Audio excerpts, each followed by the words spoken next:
আখেরি নবী, বিশ্বনবী হযরতে মুহাম্মদ মুস্তাফা সাল্লাল্লাহু আলাইহি ওয়াসাল্লাম বলেছেন, যদি কোনো উম্মত আমাকে দুটি অঙ্গের গ্যারান্টি দেয়, তাহলে আমি তাকে জান্নাতের গ্যারান্টি দেব।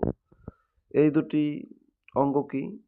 এই বিশেষ অঙ্গ দুটি হচ্ছে, একটি হচ্ছে তার মুখ, যে মুখ দিয়ে কোনো বান্দা, কোনো উম্মত যদি কখনো মিথ্যে কথা না বলে, সৎ পথে চলে।